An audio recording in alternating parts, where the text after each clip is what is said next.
warahmatullahi wabarakatuh. Selamat pagi hadirin sekalian dan salam sejahtera bagi kita semua. Selamat datang di forum tertinggi pemikiran agraria kita hari ini. Kita akan mendalami krisis agraria melalui lensa sosiologi kritis yang membahas tentang upaya mencegah land grabbing untuk mewujudkan keadilan agraria. Sebelum kita masuk ke perdebatan teoritis yang mendalam, mari kita sepakati dulu apa yang kita maksud dengan land grabbing. Land grabbing secara bahasa berarti perampasan tanah. Istilah ini merujuk pada akuisisi lahan skala besar, seringkali seluas ribuan hingga ratusan ribu hektar yang dilakukan oleh aktor-aktor kuat seperti korporasi multinasional, investor asing, atau bahkan elit domestik dengan tujuan utama investasi komersial untuk perkebunan monokultur, pertambangan, atau proyek infrastruktur yang besar. Namun, land grabbing bukanlah sekedar jual beli lahan. Ini masalahnya terletak pada 3 unsur yang menjadikannya sebagai isu keadilan agraria yang akut, yaitu skala besar, transaksional yang tidak transparan, dan pengabaian hak rakyat kecil. Singkatnya, land grabbing adalah bentuk akumulasi kapital yang merampas tanah rakyat dengan dukungan legalitas semu dan kekerasan struktural. Inilah isu fundamental yang akan kita bedah. Perdebatan ini menantang kita untuk mencari solusi yang tidak hanya praktis, tetapi juga tajam secara teoritis. Baik, kita akan mendengarkan pandangan dari 3 mahasiswa yang berada di sebelah kiri saya. Mahasiswa pertama yang akan menggunakan teori fenomenologi, mahasiswa kedua yang menggunakan teori aksi, dan mahasiswa ketiga yang akan menggunakan teori interaksionisme simbolik. Pada sesi argumen pembuka ini, saya persilahkan kepada mahasiswa 1 untuk menyampaikan pandangannya, dan nanti dilanjutkan oleh mahasiswa 2 dan kemudian mahasiswa 3. Kepada yang bersangkutan, dipersilakan.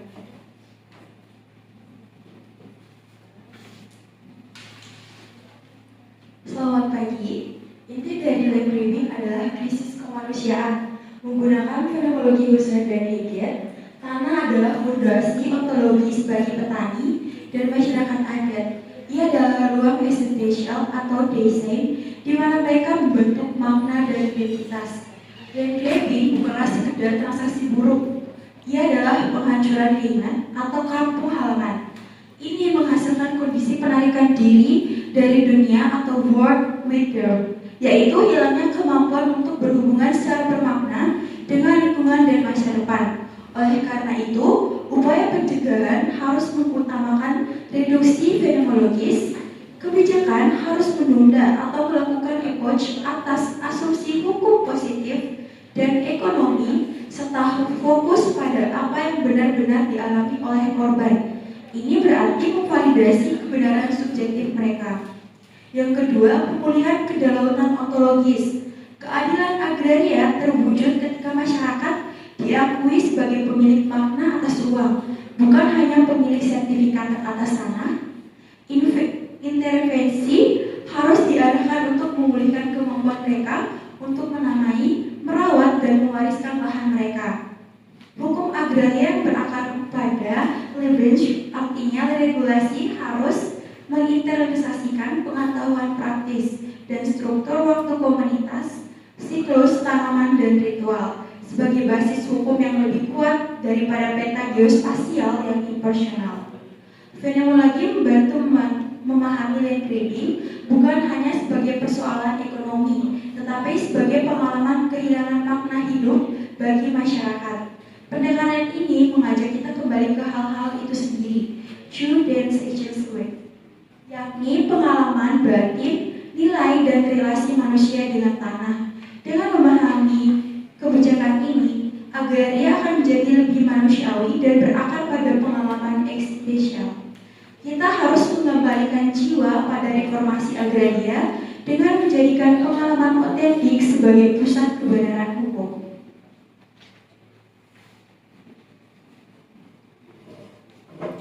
Baik, terima kasih sebelumnya. Sementara kita perlu memahami kedalaman penderitaan, kita harus menghindari perangkap subjektivisme, teori aksi berdasarkan pemikiran Freire dan teori kritis. Melihat land grabbing sebagai produk dari hukum besi oligarki, yaitu kekuatan struktural yang mendominasi negara demi kepentingan akumulasi kapital. Land grabbing adalah kekerasan struktural yang difasilitasi oleh negara kooperatif. Pencegahan yang efektif harus bersifat transformasional dan melibatkan aksi politik yang radikal seperti praktis sebagai jembatan, yaitu tindakan aksi harus menjadi jembatan antara refleksi teori dan perubahan struktural. Organisasi massa harus terus-menerus melakukan kritik diri dan konfrontasi sadar terhadap kekuasaan. Selanjutnya, membentuk subjek politik. Masyarakat harus didorong untuk melihat diri mereka bukan sebagai korban yang pasif, tetapi sebagai agen perubahan subjek yang mampu mengguncang dan menata ulang fondasi sistem ekonomi politik yang ada. Melalui agraria tidak akan pernah diberikan oleh struktur dominan, ia harus direbut melalui aksi kolektif yang berani.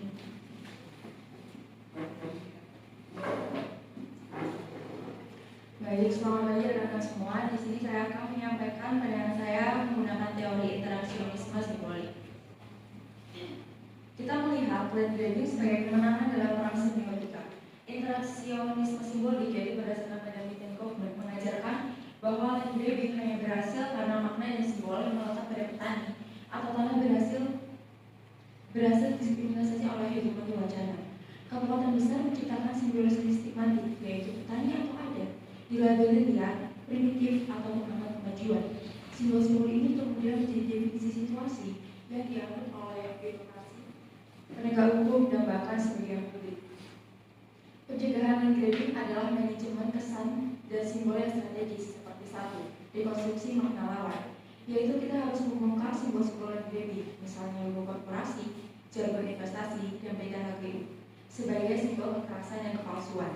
2. Produksi simbol otonom, yaitu gerakan harus secara masif menciptakan simbol-simbol tandingan, yaitu peta adat, ritual publik, festival panen, yang menegaskan legitimasi moral dan hukum adat mereka di hadapan publik dan negara.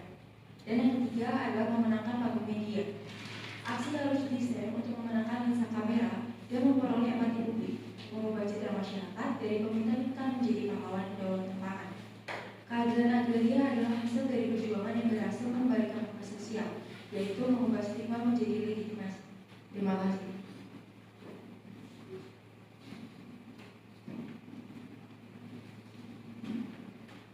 Baik, sekarang mari kita uji fondasi teoritis masing-masing dari setiap mahasiswa. Setiap mahasiswa diharapkan untuk mengkritik fondasi teoritis lawan. Diawali dengan mahasiswa 2 kepada mahasiswa 1. Silakan.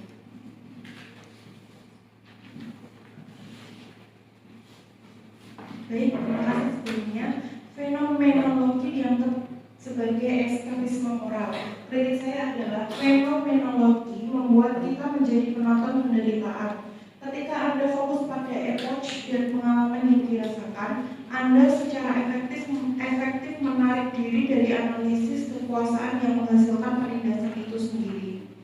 Bagaimana Anda menjelaskan fakta bahwa perampas tanah tidak peduli dengan labels korban? Mereka hanya peduli pada nilai tukar dan keuntungan.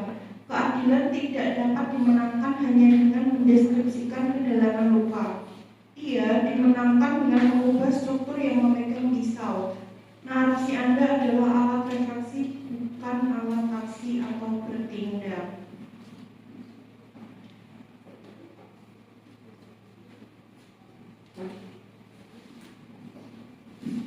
Baik, mahasiswa 3 silakan untuk mengkritik argumen dari mahasiswa 2.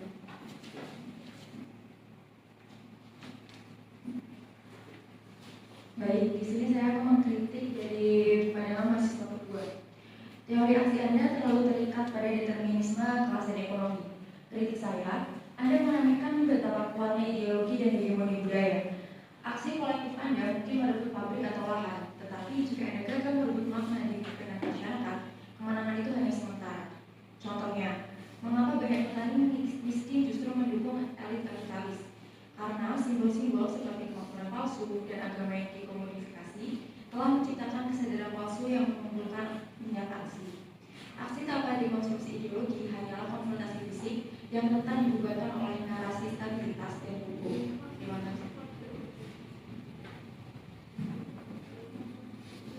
Baik, sekarang silakan untuk mahasiswa 1 akan mengkritik dan argumen dari mahasiswa 3.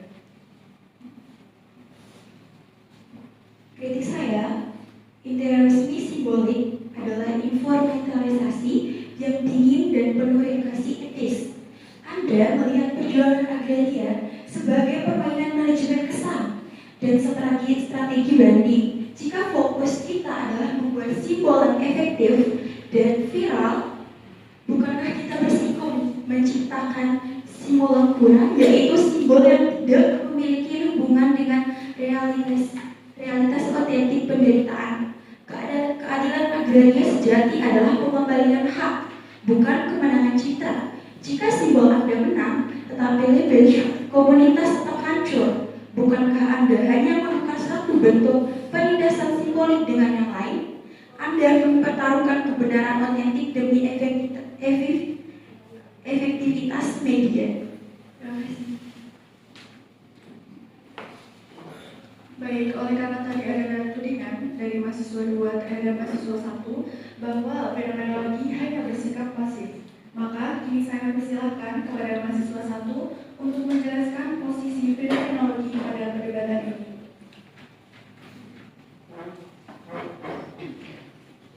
Tudingan pasivitas itu keliru. Fenomenologi justru memperkuat aksi. Mengapa aksi Anda, mahasiswa 2 itu penting? Karena ada jiwa yang terluka, Lebens atau life force atau dunia kehidupan. Kami menyediakan kompas moral untuk aksi Anda. Aksi dengan approach atau penangguhan penghakiman dari yang berwenang hanyalah kekerasan baru. Kami mengupayakan agar tujuan akhir aksi adalah pemulihan eksistensial, bukan sekedar perebutan kekuasaan kosong. Dalam konteks agraria, fenomenologi menjadi metode kritik terhadap struktur hukum dan ekonomi yang menindas. Ia menekankan pentingnya mendengarkan suara batin masyarakat adat yang sering diabaikan dalam pengembalian keputusan. Fenomenologi tidak menolak aksi, tetapi memastikan aksi tidak kehilangan arah moralnya. Oleh karena tadi ada tuduhan dari mahasiswa 3 terhadap mahasiswa 2 bahwa teori aksi terjebak pada determinisme kelas, maka sekarang dipersilahkan kepada mahasiswa 2 untuk menjelaskan posisi teori aksi pada perdebatan ini. Kepada mahasiswa 2 dipersilahkan.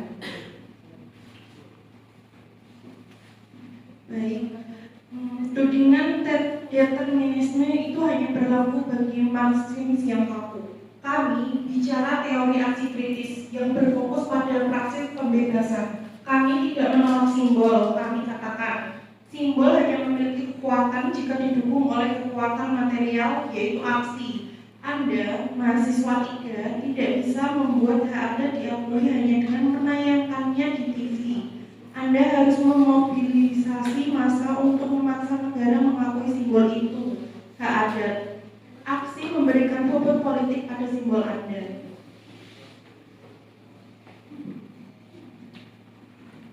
Baik, tadi ada kritik dari mahasiswa 1 terhadap mahasiswa 3 bahwa interaksionisme simbolik hanya bersifat instrumental atau sebagai alat pembenaran. Maka sekarang dipersilahkan kepada mahasiswa 3 untuk menjelaskan posisi teori interaksionisme simbolik kepada perdebatan ini. Kepada mahasiswa 3 dipersilahkan.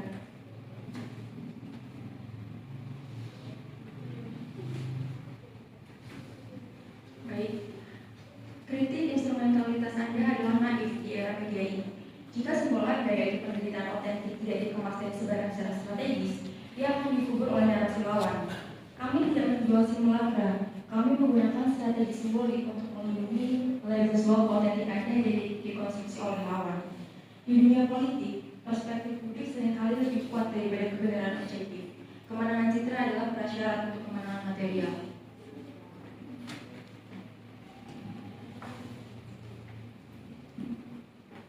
Mari kita bedah implikasi etis dan kebijakan. Untuk kesempatan ini dipersilahkan kepada mahasiswa 1.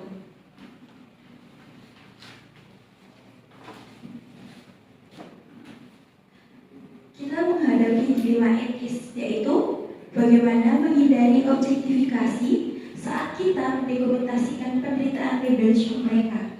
Karena ketika beresiko membekukan mereka dalam para korban yang hanya menarik secara akademis alih-alih memperdayakan mereka. Oleh karena itu, dokumentasi harus bersifat co-creation atau dibuat bersama komunitas. Fokusnya harus pada pemetaan potensi masa depan mereka atau proyeksi dan pengetahuan lokal mereka sebagai aset, bukan hanya penderitaan. Kami menjadikan hak untuk mendefinisikan diri sendiri sebagai kebijakan utama. Contoh penerapan fenomenologi dapat dilihat pada metode participatory mapping yang berbasis pengalaman. Dalam pemetaan ini bukan hanya batas hanya digambar, tapi juga nilai spiritual, sejarah, dan tradisi yang melekat pada tanah tersebut. Dengan cara ini, peta menjadi cermin dari kehidupan, bukan sekadar alat legalitas. Untuk contoh konkretnya sendiri ada pada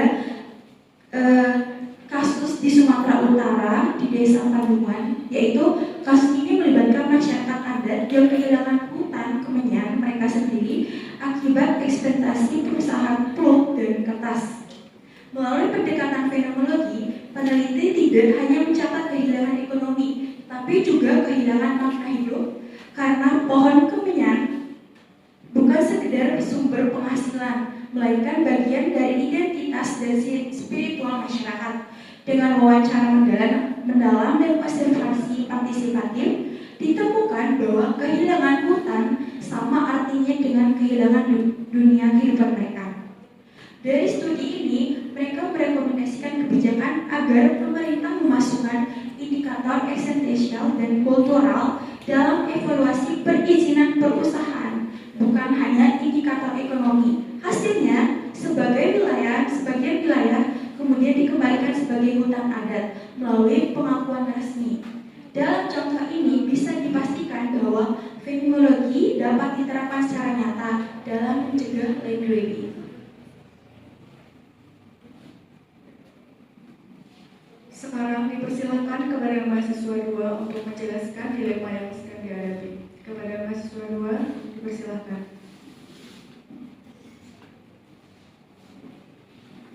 Baik, kita menghadapi dilema legalitas, yaitu bagaimana aksi yang berpotensi melanggar hukum positif dapat dijustifikasi secara etis dan diimplementasikan secara politik tanpa menghasilkan anarki. Untuk itu, kita perlu berpegangan pada etika hukum kodrat agraria, bahwa hak hidup di atas tanah adalah hak fundamental yang lebih tinggi daripada undang-undang buatan oligarki. Justifikasi politiknya, aksi harus memiliki kekuatan mayoritas yang tak terbantahkan yang mendesak negara untuk melegalisasi hasil aksi tersebut. Misalnya, pengakuan hak adat atau hak masyarakat. Ketegangan struktural harus dijawab dengan tindakan transformatif secara kolektif. Oke, sekarang dipersilakan kepada mahasiswa 3 untuk menjelaskan dilema yang dihadapi. Kepada mahasiswa 3, dipersilakan.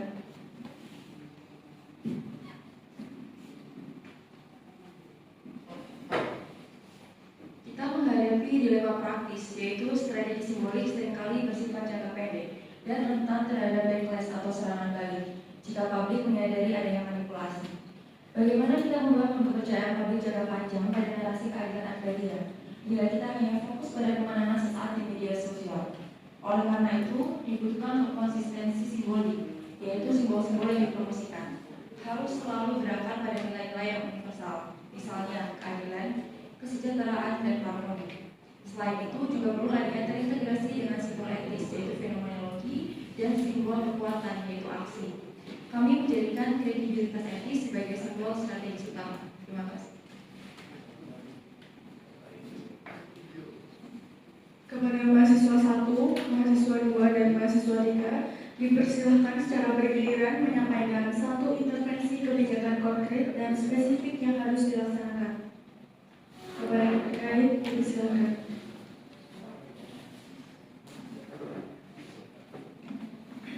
Saya mengusulkan dibentuknya komisi agraria yang terdiri dari ahli etnografi, sosiologi, dan ahli hukum, geografi, dan perwakilan adat yang bertugas menghentikan terjadinya land grabbing Dengan melakukan studi lebih yang mendalam, hasil studi ini menjadi kriteria evaluasi wajib yang membatalkan segala izin yang terbukti menghancurkan ruang eksistensial komunitas. Evaluasi izin tidak cukup didasarkan pada analisis ekonomi atau lingkungan, tetapi juga penilaian fenomenologis, yaitu seberapa jauh izin tersebut mengganggu kehidupan sosial dan spiritual masyarakat. Ini memastikan kebijakan agraria tidak hanya adil di atas kertas, tetapi juga adil di dalam kehidupan nyata.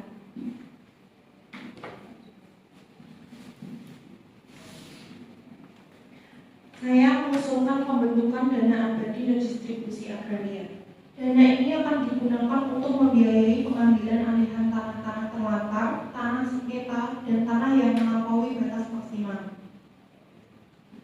Dengan skema redistribusi tanah, maka tanah dapat dibagikan kepada petani gurem yang disertai dengan pendampingan teknis agar tanah dapat dimanfaatkan secara optimal. Pendanaan ini menghasilkan sumber daya kapitalis menjadi alat pembebasan agraria.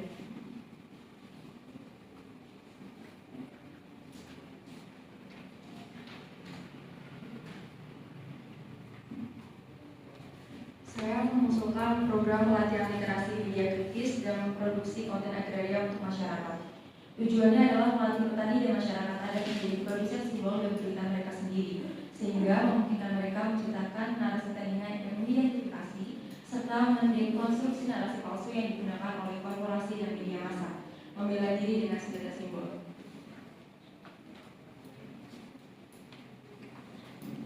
Selanjutnya dipersilahkan untuk menyampaikan pernyataan penutup kepada mahasiswa 1, mahasiswa 2, dan mahasiswa 3. Pernyataan ini untuk menyimpulkan peran teori Anda sekalian dalam mewujudkan keadilan agraria. Kepada mahasiswa 1 dipersilahkan.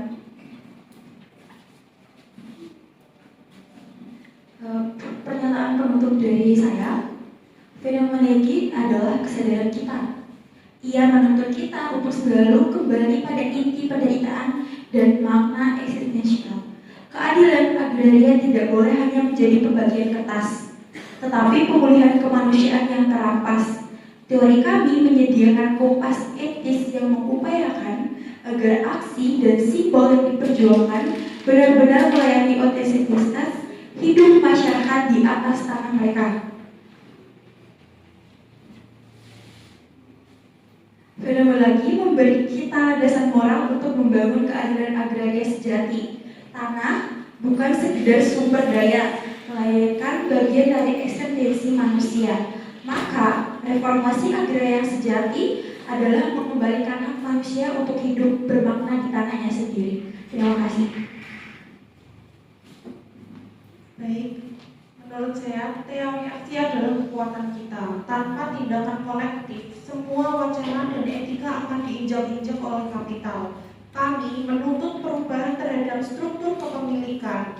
Kami mendorong petani menjadi subjek sejarah yang merebut kembali kedaulatan mereka. Hanya melalui mobilisasi dan konfrontasi, kita dapat mengupayakan agar keadilan agraria benar-benar terimplementasikan untuk mengubah kertas menjadi kenyataan bagi rakyat. Baik, pernyataan penutup dari saya. Interaksionisme simbolik adalah strategi kita. Di era informasi, perjuangan agraria dimenangkan di bidang makna. Kita harus menjadi ahli semiotika yang mampu merekonstruksi simbol kekuasaan dan menciptakan simbol legitimasi bagi rakyat. Dengan menenangkan hati dan pikiran publik, kita akan membuat aksi kolektif mahasiswa 2 didukung dan nilai etis mahasiswa 1 diakui secara universal.